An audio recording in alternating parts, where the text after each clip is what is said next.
Hello, this is your host, Todd Lewis from the Praise of Folly podcast. Tonight I'm joined again by my colleague Brock to discuss part two of our Atheism Poisons Everything podcast, where we discuss tonight the fact that atheists, as I pointed out in our previous podcast, are inveterate liars who've crafted a very elaborate and ultimately fallacious and flimsy account of history to discredit their opponents. Now, I want to start off by quoting from one of the few honest atheists named Tim O'Neill. And he says, one of the occupational hazards of being an atheist and a secular humanist who hangs around on discussion boards is to encounter a staggering level of historical illiteracy. I'll need to console myself that many of the people on such boards have come to their atheism via the study of science. And so even if they are quite learned in things like geology and biology, usually have a grasp of history stunted at about high school level. I generally do this because the alternative is to admit that the average person's grasp of history and how history is studied is so utterly feeble as to be totally depressing. Now, we can applaud O'Neill for debunking many of these myths that we will proceed to debunk ourselves tonight, but this is clearly just a kind of special pleading. The reason why atheists are historically ignorant is because atheists are generally stupid. They don't know anything about history, whereas evangelical Christians typically know much more. And I will quote from the lesbian atheist feminist Camille Paglia in her 2015 interview with Reason TV. She says, I find there's more sense of history in Southern evangelicals who didn't even finish high school because their knowledge of the world is based on the Bible. So they're thinking in terms of what happened 2,000 years ago, what happened 2,500 years ago. So we see that this historical ineptitude and ignorance is not innate to all people. As Camille Paglia said, these are not even not even people that finished high school that have a better grasp of history than most people she's met. The grasp of history has to do with how you view history. And if you're an atheist, well, history has no value other than as a polemical weapon. Whereas if you're a Christian or just a generic theist, history has intrinsic value. What do you think, Brock? Well, Todd, you among the two of us, I would consider to be the better historian. In fact, I would say you will have surpassed me by leaps and bounds in that area. But I do have a feel of what you're getting at, and I also do have a sense of history as well, and I do believe it has something to do with the importance of faith, of this idea of where we came from and where we are going. Atheists might say, well, hey, we do care too where we came from, where we're going. But I think that's almost in a borrowed sense, because, I mean, really, why care at all? Why not live your life as you want? Why care for the human project at all? It seems to be, even humanism as an ideology, it still sort of grew out of a blend between what you would call the classical era's interest in poetry and art, and it sort of kind of blended that with the Christian ideas of charity and of piety.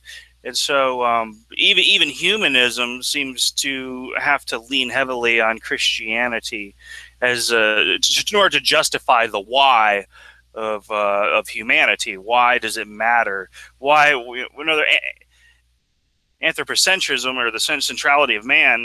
We still, why even that? Especially if you're an atheist, there's no center to the universe. All is just relative. You're just another animal in the animal kingdom. Why is man so special? You see, we're even stuck answering that question. And, you either have to A, believe that man is special. He's the imago Dei and hence valuable, or B, he's just another animal in the animal kingdom. So at the end of the day, if you're an atheist, you really have no justification for why the progress of man matters and why history should matter. But for the Christian, or even to, like you, as you said, the general theist, it does count, because it's a part of who we are, and it's about where we're going. In other words, the beginning and the end really do matter, and it does end up being a question of eschatology. What's the end game? And really, your progressive secular humanist has no answer to that. So, yes, history, general literacy about history for the modern individual or the contemporary individual who lives in the perpetual now, the revolution of the moment to moment, they have no real need for history. It's always about how they can destroy the past to build something in the future. Yeah. I myself dealt in my blog, The Praise of Folly, WordPress, about the myth of the Dark Ages. And I think the Dark Ages is the perfect place to start in debunking the myths that atheists tell about history, specifically the history of Europe, and more specifically the history of Christianity within the history of Europe. As I started in my article, I think it behooves us to start here as well. One of the most pernicious and destructive lies made popular by Carl Sagan, a complete ignoramus and totally unqualified to discuss the matters of history that he discusses in Cosmos, discusses the Library of Alexandria. Now, Sagan makes very silly claims about the library, what it did, and that the ancient pagans were on the verge of a scientific revolution, and all such, bullocks. But the key problem here is that he repeats a persistent myth that the Christians destroyed, one, the Library of Alexandria, and two, in so doing, destroyed any hope for future scientific progress, and three, that the Christians destroyed the library out of a kind of atavistic hatred of knowledge. And we see this again in a recent movie that came out about the Library of Alexandria. And I shouldn't say recent, but it was a few years back, which discussed about how the Christians destroyed the library. And there's this ridiculous scene at the end of the movie where there's a mob of Christians outside, and they're basically, are ready to burn down the library. And the protagonists are like, oh my goodness, this is terrible, because they're wanting to destroy knowledge. And the movie's called Agora, and the primary protagonist is the female philosopher Hypatia. And of course, it's complete crap. I mean, it works in a love story where Hypatia, being a Platonist, was inclined against sexuality in any expression. And the actual facts of the matter is that the Library of Alexandria had long ceased to exist by the time of the 5th century, in which Hypatia is described in. The first instance was in the 1st century BC, where Caesar destroys the library, Julius Caesar, in his attempt to intervene in Egypt to restore Cleopatra to the throne. The second destruction of the library was in 270, when the Roman Emperor Aurelian put down an Arab uprising in Egypt.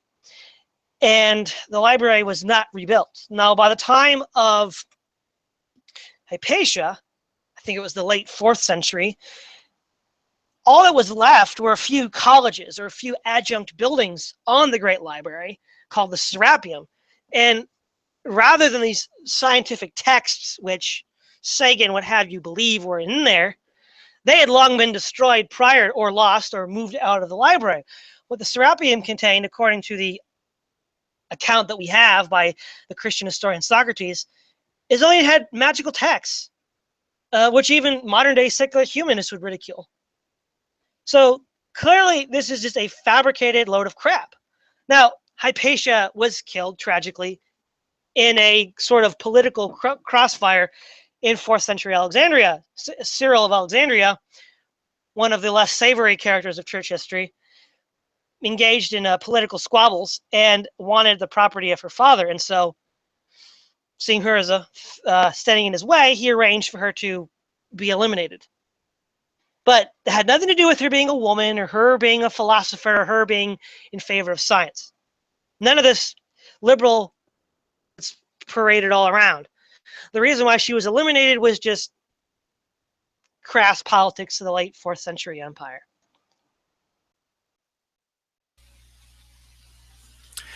I totally agree, Todd. As usual, I see that the history is just wrong, and a lot of times, and as I'm going to go into, is that they borrow different views of history from people within history that wouldn't even have begun to agree with them.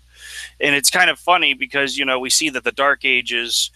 The first time you actually see this idea of the Dark Ages comes with Francesco Petrarca, or which he was Italian. We refer to him as Petrarch, and he was a poet and a writer, and I guess you could say he's a lay philosopher in a lot of senses, but he introduces this idea that he was at the edge of this dark age about to begin the new modern era. But the modern era for him was a resurrection of the classical age of antiquity, which he deemed was lost. So he looks back and he sees what the Catholic Church has done in scholasticism, and he reacts to it, and he's, I guess you could say, you would call him marginally a Christian. He wanted to go back to a more early, what I would call his idealized vision of what the early church was like, the church of antiquity, and he just did not do. He wasn't fond of the Catholic Church simply for the fact the Catholic Church was, in a state of sedated extravagance and this intersigence of ideology, of an idea, which is scholasticism. So he doesn't like this extravagance. He sees it as contrary to the sort of what are the apparent Christian call to a kind of poverty. And so he looks at the Catholic Church in its age as a dark age, not because it was anti-science. So the first time we really see, reference to the Middle Ages, the Dark Age, is really with somebody who's not even talking about the Dark Age as the modern historian would have you believe. It had very little to do with science for Petrarch. And so, and then the gentleman we consider to be the father of modern history, Leonardo Bruni, he's the guy who basically inserts this idea of the tripartite structure of history with you when you have antiquity, the Middle Ages, and modern. And that layout really matters because to us, why is there the Middle Ages? It's you got the antiquity and you got modern, and then you have the Middle Ages. In the Middle Ages is really from his perspective.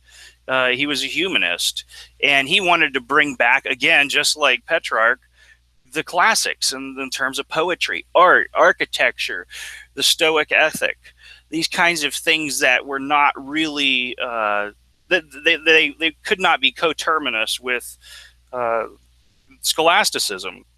So you have Leonardo Bruni and Petrarch rejection of scholasticism caused them to take a dim view of it, but only because of what they saw to be the extravagance of the Catholic Church and the Catholic Church's negative attitude towards the poetry and the art, architecture, and ethic of the ancient period. And it's also interesting to note that a lot of how we feel in the modern context about this era, a lot of this stuff comes from Italians, and this really makes a difference because the Italians, what did they want to resurrect? They wanted to resurrect this. They wanted to resurrect this kind of civic republicanism, their idealized version of the Roman Republic.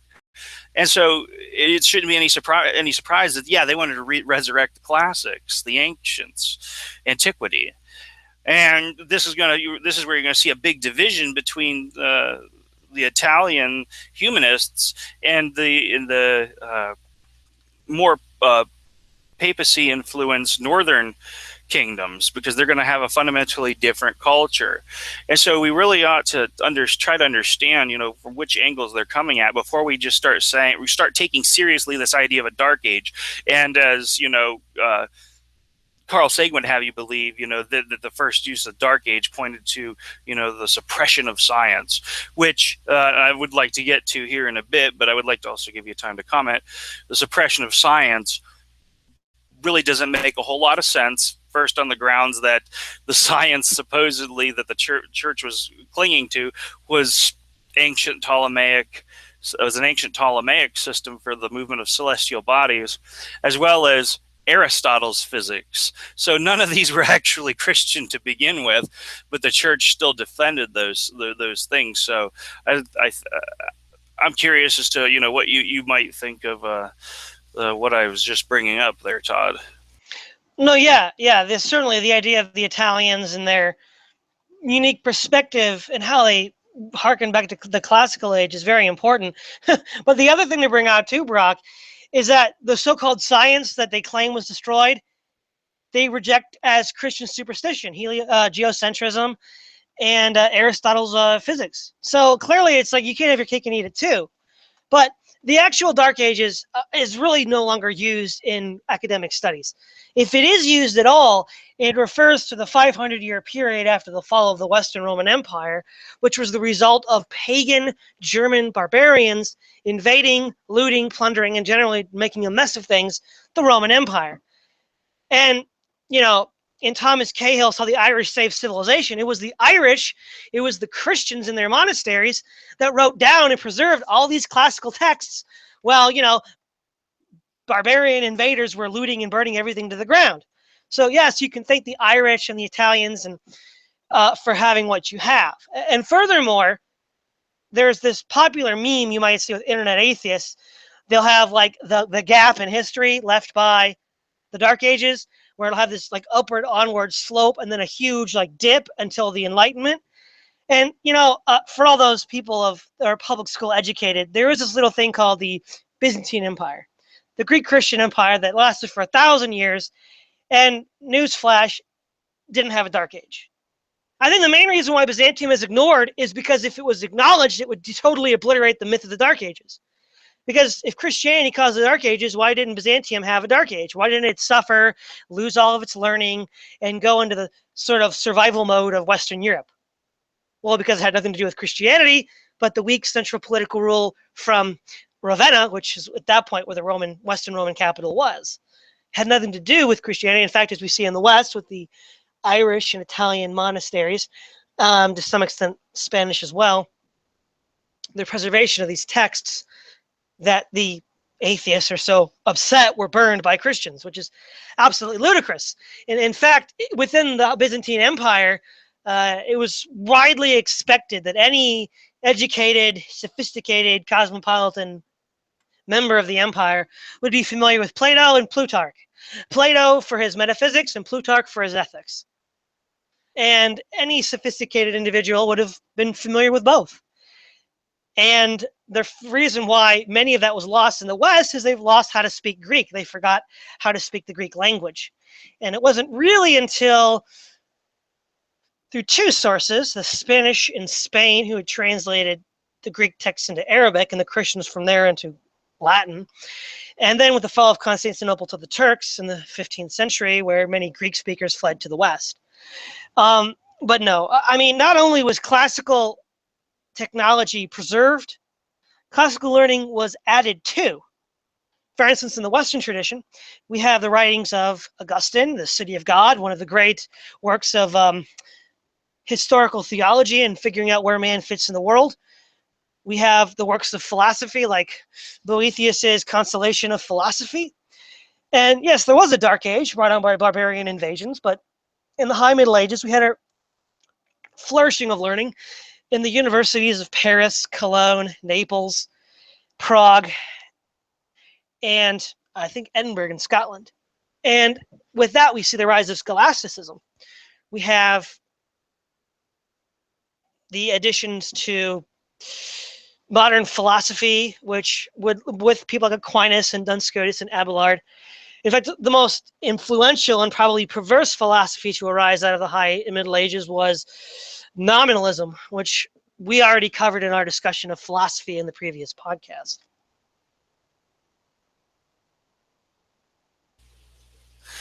Yes, the idea that nothing was like happening, it is a farce, because I mean, this is where you see the dangers of a sort of Eurocentrism. This is like where it actually matters to history, because when you're focusing squarely on the goings on of Europe, yeah, things look a little grim. But let's, like you said, look a little further east, and you had the Byzantine Empire, you know, a 1,000-year empire that actually, you know, worked for the most part. I mean, of course, those all things tend to happen. The empire fell. Well, not a surprise. It's not because, you know, it's something particularly wrong with it. It was just, I guess you could say, a circumstance of the time. You know, the events just didn't unfold in its favor. So, yeah, like there was stuff going on, and it just, yeah, as you mentioned, you know, remember the Northmen's War Against Civilization? I believe that was a paper you had posted. You know, these Northmen suppressed the Carolingian Renaissance. We lost something. It was the disorder and chaos that was left in the wake of the fall of the Roman Empire that was not conducive to the flourishing of man. This shouldn't be surprising. This idea that somehow the church was, as of yet, you know, suppressing science is just ludicrous. Because, you know, a lot of people, I mean, I remember in my high school textbook, what we of course, you're always told inevitably the story of Galileo Galilei, who was, you know, his heliocentric model of the universe was suppressed by the Catholic Church. That's just hot garbage.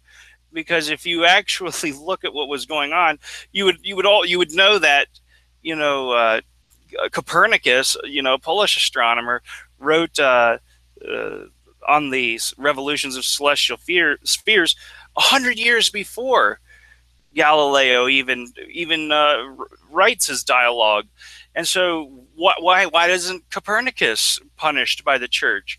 Why wasn't Copernicus condemned as a heretic when he put forth his heliocentric model? Because remember, Galileo kind of just borrowed it. What we really find out is that there's a lot of different reasons that went into Galileo's persecution by the church, and some of it he brought on himself. First of all, the findings that, you know, were not confirmed by stellar parallax. We did not have the optical instrumentation necessary to see the stellar parallax, which would have been the demonstrating factor, would have been the evidence for the heliocentric model. So even, again, strange, we find that the church is interested in proof for this empirical claim. That is, the stellar parallax didn't exist. That was the argument by the church. Couldn't find it. And that was fair critique. And also, you know, very important, you know, at the time, you know, Galileo is writing, you know, you're starting to see the wars of religion, bubble over. You're starting to see, you know, chaos within the realm of the Pope. We're seeing his system falling apart. And so what does Galileo do? He writes the dialogue concerning the two chief world systems in Italian. That's a big deal.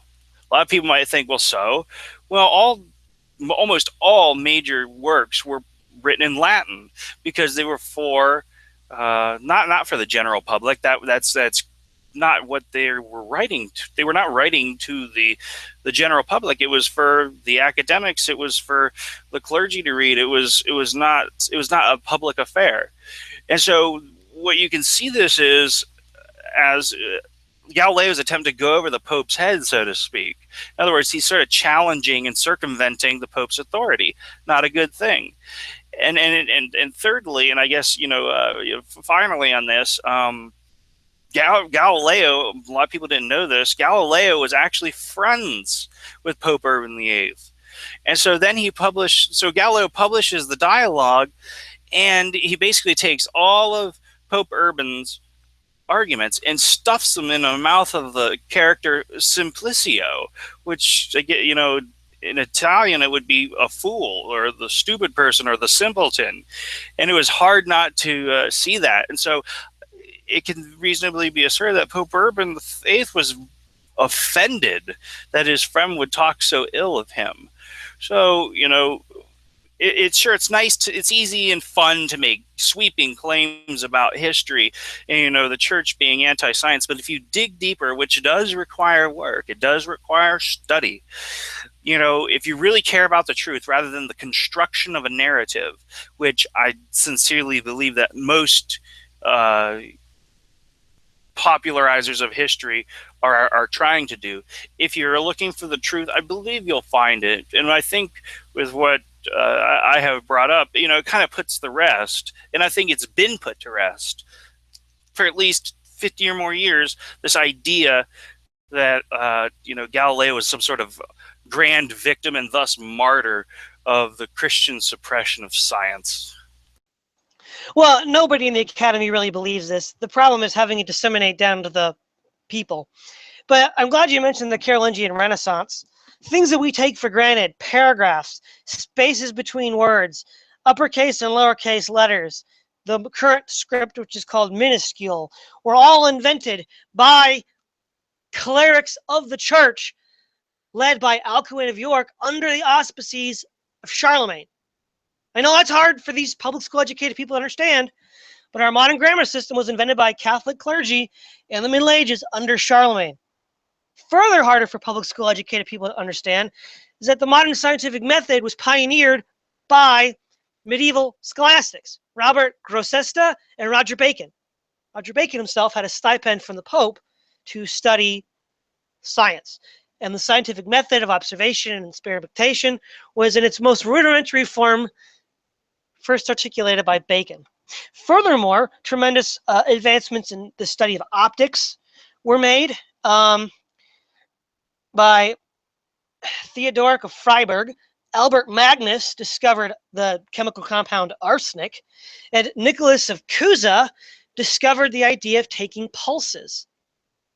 So we see that Latin Christendom, far from reneging on the classical foundations, to use a paraphrase, they would say that we see as far as we do because we stand on the shoulder of giants.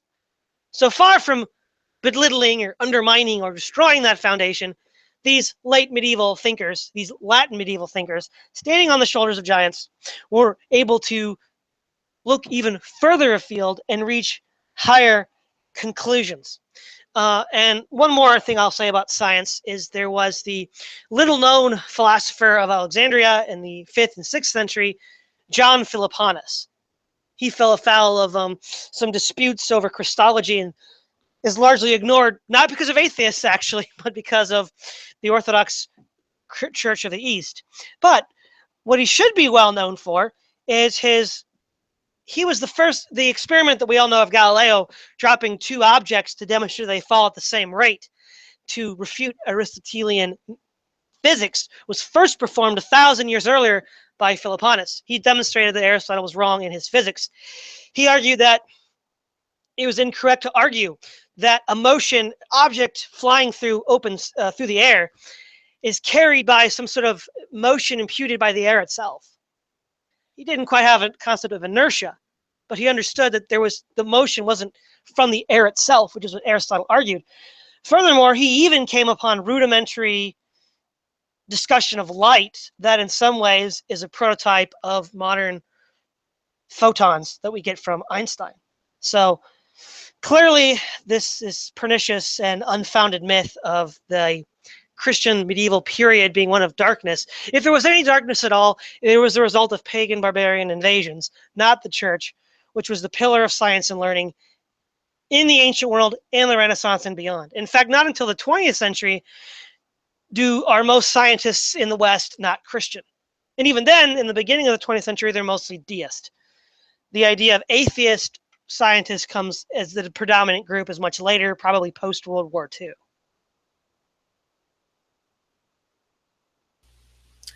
Yeah, I like your emphasis on the Christian origins of science. It's absolutely true that scholasticism, thought about physics as an affair of Aristotelian physics. It was a variant of Aristotelian physics.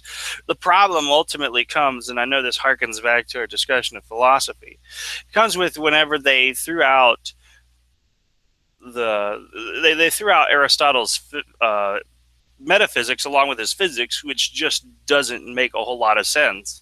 And with that, throwing out the metaphysics, they necessarily decided to throw out God. But that was just that made no sense. That was just a step too far. They didn't have to do it.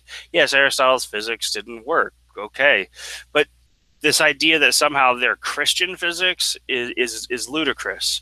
It was because the two systems being argued for were, pagan to begin with. Aristotle's physics and his metaphysics. Those are pagan physics and metaphysics. That's what it is. It wasn't as though somehow this fell out of the Bible or the scripture.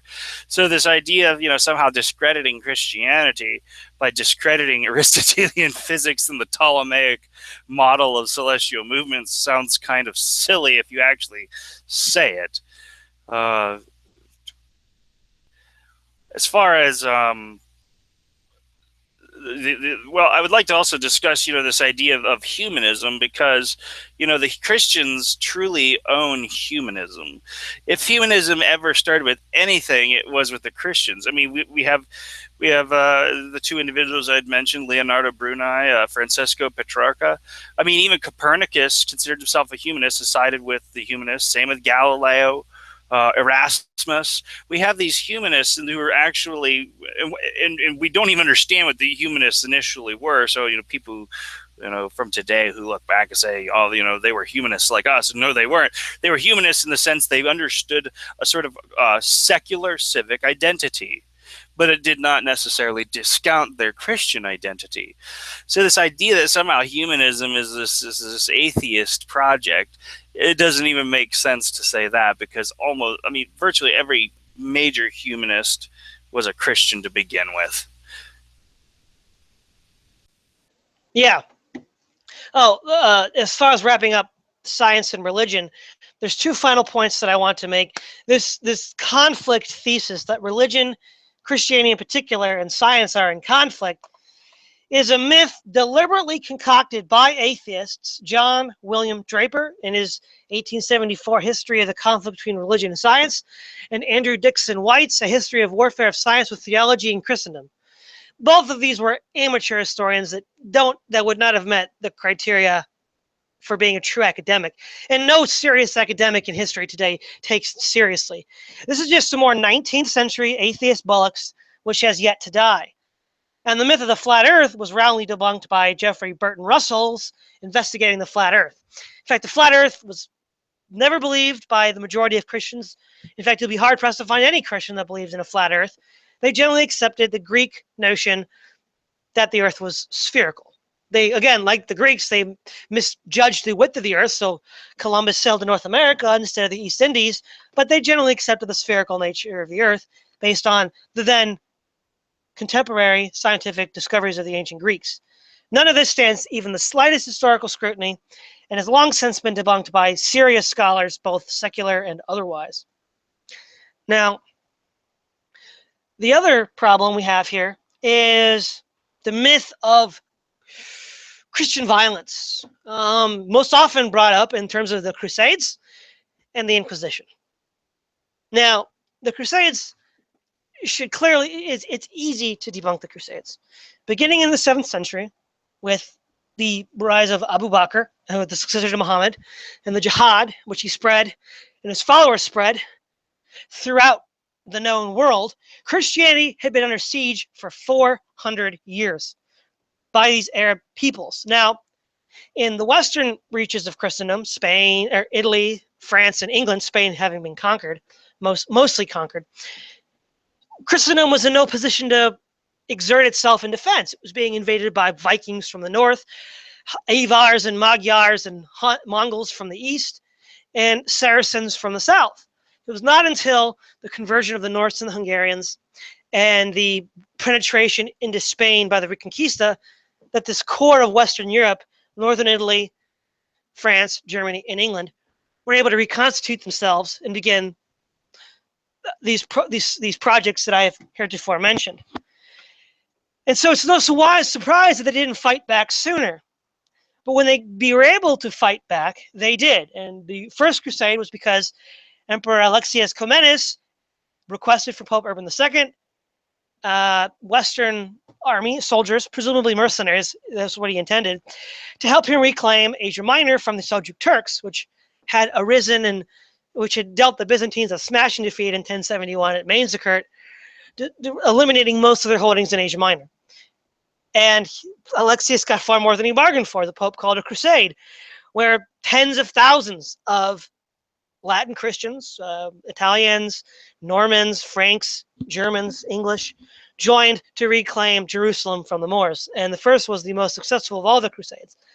But fundamentally, the crusade was a defensive action reacting to the imperial aggression of Islam.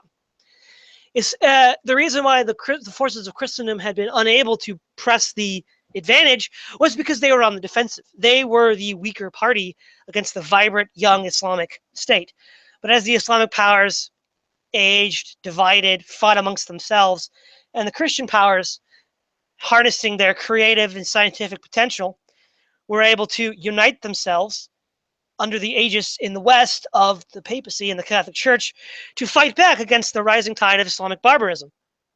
And so they finally retook Jerusalem, and in over a 200-year struggle, they were fighting with the Muslims for control of Palestine, which, again, contrary to many popular myths, was not due to the fact that they were seeking plunder and some sort of proto-colonial adventure, as crazed Marxists often interpret it. Modern-day scholarship on the Crusades argues that most Latin Christians seriously believed in the promise of salvation because of the Pope, and they were genuine in that, and that most of these knights lost more money than they could ever hope to gain back in the effort of crusading. Again, you can look at Fadden's History of the Crusades for a very good introduction, or I should say Madden, not Fadden. The other example is the Inquisition, which is, again, is the great boogeyman, where, according to public school educated atheists, hundreds of thousands or millions of people were killed by the Spanish Inquisition. But, as with most myths spread by ignorant atheists, this is not true as well. One of the leading scholars of the Spanish Inquisition, Henry Camin, in the Spanish Inquisition, a Historical Revision, 4th edition, he argues that maybe 2,000 prisoners were executed up to 1530. In total, maybe 12,000. Now, the Inquisition lasted for the Spanish Inquisition, I think, for like 3 or 4 centuries. And at most, you can say they killed 12,000 people. 12,000 people were killed by crazed lunatic atheists in the Soviet Union and China almost every week, let alone over a period of 400 years. And the same can be said for the witch trials in Salem and medieval Germany. Exaggerated, absurd. And even the tragic deaths that did occur were far, far fewer than what crazed atheist lunatics like Pol Pot in Cambodia killed. He killed a third of his population in his mad attempt to go to year 0. So this myth of violence within Christianity as an innately violent force is ludicrous. In fact, even in Christendom itself, after the pure teachings of Christ were contaminated and polluted, there was still this resistance to unabashed, unlimited violence. And I'll give 2 examples. I think it was around, I forget exactly when, but Theodosius, I think it was like 390. Theodosius massacres in Thessalonica, a Greek city, about, 20,000 people during a riot that he put down. And Ambrose, the Bishop of Milan, bishop, not Pope, of Milan, excommunicates the emperor for having committed a terrible crime. And the emperor, in order to regain admittance into the church, does penance for his crimes, for his sins.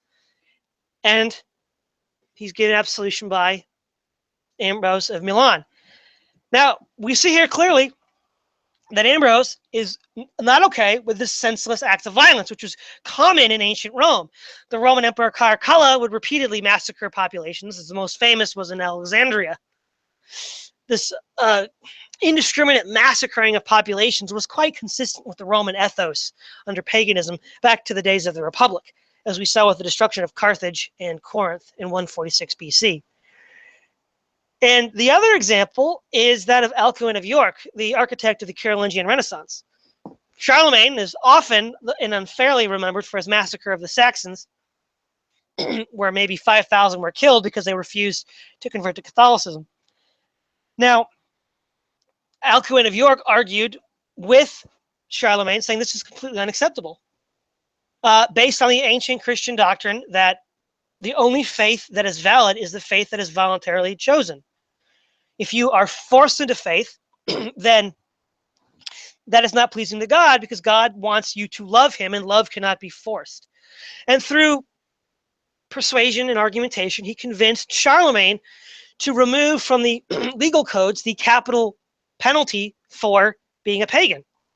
And so we see these two examples that Christian leaders stood up to secular powers and said, no, this is not acceptable. You cannot kill these people indiscriminately. In fact, in cinema, one of the best examples of this is in Roberto Rossellini's The De Medicis, which is a trilogy, part 3, where essentially after Cosimo comes back to power, he made a deal with one of the other families of Florence to get back in, who had kicked him out, and later reneged on that and then had killed the leader of that clan against the agreement they'd already made. And he gives a bunch of money to the bishop in order to bribe the bishop. And the bishop basically says, you broke your oath. You did a really bad thing. You really shouldn't have done that. And this is after he comes with a hefty bribe. So we see that there's this trend, even if it's sometimes not wholly adhered to, even if it's perverted at times, where the argument is that you should not resort to the senseless violence to compel people. In fact, the idea of using violence to compel people to believe is a pagan practice. Whether it goes back to Nebuchadnezzar throwing the 3 Hebrew children into their fiery furnace, or the Greek emperor Antiochus Epiphanes, who burned in the Second Maccabees the mother and her children for not worshiping the gods, or whether it's Diocletian, who burned Christians at the stake. That is a pagan practice. And to the extent that Christendom did that was to the extent they were influenced by pagan thoughts inherited from the Roman Empire, from which they joined. Wow, dang, Todd, that was that was quite a lot of stuff there. I mean, you and I have spoken about that before, and wow, I wish I really had a whole lot to add to that, because it does make plenty of sense to suggest that the reason the Catholic Church behaved the way it did, which, and as you point out, was not nearly as bad as what was to come in the 20th century, the most bloody century in human history. The reason the Catholic Church behaved that way was really it was a power play. It had a lot more to do with its in other words, it was about either the defense of Europe against Islam, and of course, the various popes, including even Pope Innocent III, whenever I believe I remember hearing I read a speech of his that he gave to a crowd, on the eve of the Fourth Crusade against the Greek Christians, the Byzantines. He really fired them up, but he fired them up by taking advantage of their biblical illiteracy. I believe it was said that he committed so many heresies in the speech that if it wasn't a pope, he should have been condemned for it. But I think what we really find is that where there's a power differential between the people ruled and the people who are doing the ruling, corruption is bound to reign. The question that really must be asked is, does the beliefs that the institution contends to support, do those beliefs support the actions of that institution? The answer is no. And so, yeah, that's why there was an ultimate breakup of the Catholic Church, I believe, because the Catholic Church, well, I mean, first of all, we have the dissemination of information and the rise in literacy. Thank you, Gutenberg. People could finally see that the activities of the church hierarchy did not jive with the common sense beliefs that Jesus espoused. It was obviously a contradiction in terms. So the Catholic Church had to launch its own counter-reformation, because the people who were critiquing the activities of the institution, the magisterium, where they had some grain of truth to them. And like we had spoken before, a lot of this activity of the Catholic Church that, we might find appalling, these were pagan things. I mean, the veneration of saints is a pagan concept. It comes, from the sort of polytheism of pagans. This idea of conversion by violence, it's a pagan idea. None of this is inside Christianity itself, but rather it was, that you could not take. It seems like you could not take the paganism out of these people who are ruling the church. Italy was heavily pagan place. It's still, like I said before, during this time period that we're discussing, I would say the Middle Ages to the High Middle Ages still wanted to resurrect a lot of the old Roman practices and civic responsibility. So it shouldn't be too surprising that these ideas found some followers and listeners, people who would be willing to die for it. I don't know. Yeah. You really summed it up very well. I mean, we could even talk about, Saint Augustine. He war theory. Now, whether or not I think that's adequate theorizing, it still was an attempt to take a brutal concept and make it more humane. Whether or not you think we should be engaged in or not is irrelevant. The point is there was a tendency within Christianity to not like the idea of total war. Well, yeah, it's interesting you should bring up just war, because within the European tradition, it was only Christianity that ever sought prohibitions against murdering women and children. The Romans had no such prohibitions. The Vikings and the Goths had no such prohibitions. And the atheists who ran the Soviet Union had no such prohibitions. And the atheists in the U.S. government that dropped cluster bombs and firebomb cities at 50,000 and 40,000 feet have no such prohibitions either. The prohibition against murdering women and children does not come from paganism or atheism. It comes from Christianity. And another point that you brought up was, what value system condemns tyranny and centralized power, and which value system supports it? Clearly, the universal witness of history is that atheism, always and everywhere, except for a small minority of anarchists, has always defended absolute government and sought for the resurrection of the god kings of Egypt and Babylon. We see this in North Korea and China today. We saw it in the Soviet Union and Romania of yesterday. And we saw it in the Western tradition with the ever-growing bureaucratic liberal state of people like Walter Lippmann, people like John Maynard Keynes, people like Franklin Delano Roosevelt, FDR, Clement Attlee, and the ever-rising all-powerful God state. The God state is what you get when you get rid of the true God, whether it's the God in the Pharaoh, an individual, or God in the state, as in the Soviet Union. But again, anarchists have always been a tiny, minuscule minority of historic atheism. Atheism has generally, always and everywhere, supported the God state, total control of the state, which by implication is the total suppression of all individuality and human particularity. Yeah, you mentioned the idea of the abolition of human particularity, and while an anarchist, who's an atheist, might object, like you say, they just weren't that. They just never have been a majority voice within atheism. And I really find it interesting, this overlap between pagan conception of man and state and the atheist conception of man and state, because it seems no matter what you do, you're going to have a seat of authority. If the state is to exist, there will be an authority, and the question is what shape does that take? North Korea, the Pharaoh God King. Yeah, that's a pagan concept.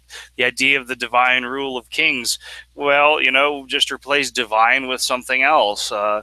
the revolution, if you will. You know, he has the rule to rule by the right of the revolution or by the right of the people. These are all just different manifestations of that institution, but it always ends up giving them absolute power to abolish human particularity.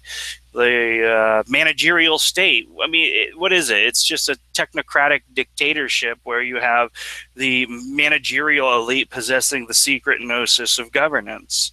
Again, it's not that much different. You're not going to get these ideas of universality of the value of human life, and a predisposition to avert war in a Christian value structure. If you see a Christian actor behaving contrary to Christian values, it's usually smuggled in by pagan values or atheist values, whatever those might be. Modern atheistic progressivism, it's only as successful or as possible as the people around them are decent folks. Throw a stick in the wheel of the plan, and we'll see how violent their efforts will become to fulfill the plan, especially when you consider what happened during Stalin's 5-year plan. What did he do? He lied about the statistics. People, he thought that because, the system wasn't working, that, it must be because of Western agitators and capitalistic reactionaries that were undermining the system. So it resulted in a purge. In other words, it's just this acute paranoia about your fellow man. But, to sort of like get back to what we were speaking about, is this idea that the Middle Ages is not the Dark Ages. It just plainly wasn't. All these events can have an explanation, and the real explanation, because it's actual history. Like you said earlier, almost nobody in academia believes most of what people believe about history. It's almost like, it's like we're still being fed distilled 19th century propaganda. And yet, for some reason, none of that seems to be, none of the corrections or truths are entering into our history books. And I think this has a lot more to do with narrative control, because they have to lie about something. It's almost like, a Straussian Platonic noble lie that they are completely aware of, because how could they believe it? Only your intermediaries, like the amazing atheist, could actually full well believe it, because they're so ignorant of history. And I think that really, is where we're going to come full circle, this ignorance of history.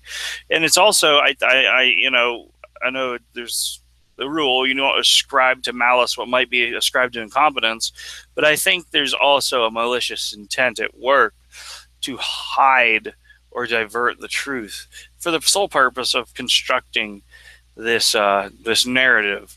And also, in other words, they're manufacturing not only a historical account of a conflict between science and but also trying to create one in the here and now. Yeah. I think one last myth to debunk is the very self-serving and typically and equally absurd myth that a few plucky, courageous, free-thinking secular humanists in the 17th and 18th centuries came together to advocate for freedom of conscience, to stop the senseless religious violence of the 30 Years' War and the witch burnings and all this other garbage. Well, if they had taken the time and effort to study and read the Stanford Encyclopedia of Philosophy, again, time and effort and study are things that are onerous and difficult, which most atheists can't be bothered with, tells you that Christianity invented the idea of freedom of conscience. They say, quote, the works of Tertullian and Cyprian are most important in this respect. Furthermore, they say, the most important and far-reaching justification for toleration, however, is the principle of credere non potest nis volens, which holds that only faith based on an inner conviction is pleasing to God, and that such faith has to develop from within without external compulsion. Now, unfortunately, with the rise of Augustine, such beliefs were rejected in favor of pagan repression, more analogous to Antiochus Epiphanes or Diocletian. But in the 16th century, we have a revival in Christian toleration with Jean Bodin in his Six Books of a Commonwealth, 1576, and Pierre Bayal's, Bodin is again in Colloquium of 7, 1593, where he argues from the church fathers, the earliest ones, that, it's really not a good idea to kill these people who disagree with you. And then Pierre Bayal, in his Commentary philosophique, 1686, we could also look at John Locke, a letter concerning toleration, 1689. Well, there might be some argument whether Locke was a Christian or not. He certainly highly valued the Gospels and the witness of Christ. So this idea that the Christians are uniquely intolerant and are against, in principle, the idea of toleration is completely bollocks. In fact, if anything, the only uniquely intolerant people that I know of are atheists. If you go to the Soviet Union, they killed you for believing pretty much anything contrary to the party line. If you go to a university campus, atheist SJWs would do everything short of killing you if you don't agree with the party line. The most closed-minded, psychotic fanatics have been and always will be atheists. Whether they're social justice warriors on university campuses, whether they're Stalinist Red Guards in the 1930s, or Red Guards in the 1960s, or adherents to the insane philosophy of the Cambodian Khmer Rouge. The most fanatical, psychotic, conformist maniacs have been atheists. In fact, the idea of a free-thinking atheist is an oxymoron. There's no such thing as a free-thinking atheist. They're like the kids that are rebels that all wear goth punk clothes. Rebel, that's not standing out. Everybody does it. And they do what everybody does.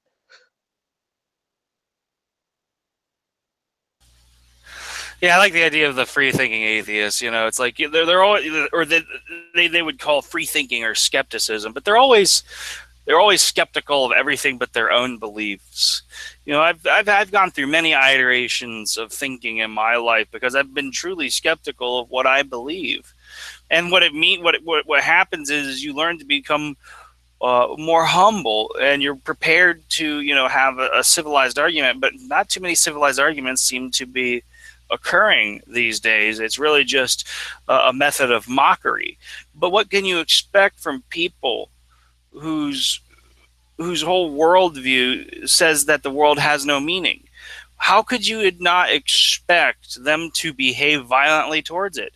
Because if the world, if like Jean-Paul Sartre would say, or Baudrillard would say, if the world only has meaning insofar as the meaning you give it, well, what does that look like? It looks like violence done to the world. And how does one, convey that meaning to others if it's not a genuine meaning? You have to force other people to believe it, or you have to fool them into believing it. Now, I understand that, some people might say, well, Christians indoctrinate people. From the young age. Well, what would you expect? You would want to teach your children what you believe is right. And atheists would be guilty of the exact same thing. They're going to raise their children not with someone else's beliefs, but with their own beliefs. That's not indoctrination. That's called raising your children to the best abilities you think is possible. The difference comes whenever you see, Christianity long ago, abandoned this idea, this pagan idea of forcing people to believe this or that. It really just doesn't happen nearly as much anymore because it just doesn't jive with the idea of this freedom of conscience. This idea of freedom of conscience coming from this idea of human free will, and God gives us this free will. So we have to have this kind of freedom to accept or reject a moral code. But in the modern age, go to a university and try to espouse a belief contrary to the majority, and you will be shouted down and mocked. Not given arguments, but attempted to be made a fool of. In other words, there's a new magisterium out there, and it's the atheist academia. In fact, it's going to be far worse than Christianity. We're going to be longing someday to return to the sort of softer oppression that you experienced under the Catholic Church, because well, you know, you like what happened in China during the Cultural Revolution under Mao. You might die if you wore glasses, or if your father was a shopkeeper or a landlord. Why not? I mean, it all comes down to this why not? Because, you know, if the world is only has the meaning that you give it, then, you know, the people with the pointiest sticks and the biggest guns are going to get to decide it for you on pain of death. Yes, yes, as Max Stirner said, there is no right outside of me. I decide what's right, and if I decide murder's right, then murder's right for me. One of the my closing statement about the utter absurdity in this stupid atheist fetish with a war of religion versus science. In fact, atheism itself is anti-science and against science. And I will end this with a quote from the 1938 lecture given by Max Planck called Religion and Natural Science. Under these conditions, it is no wonder that the movement of atheists, which declares religion to be just a deliberate illusion invented by power-seeking priests, in which is for the pious belief in a higher power nothing but words of mockery, eagerly makes use of progressive scientific knowledge, and in presumed unity with it, expands at an ever faster pace. It's disintegrating action on all nations on the earth and on all social levels. I do not need to explain in any more detail that after its victory, not only the most precious treasures of our culture would vanish, but what is even worse, also any prospect at a better future. Yes, this is the guy that came with Planck time, all you Big Bang enthusiasts. And he says that you guys are destroying science. So this is Todd Lewis, the host of Praise of Folly podcast, signing off.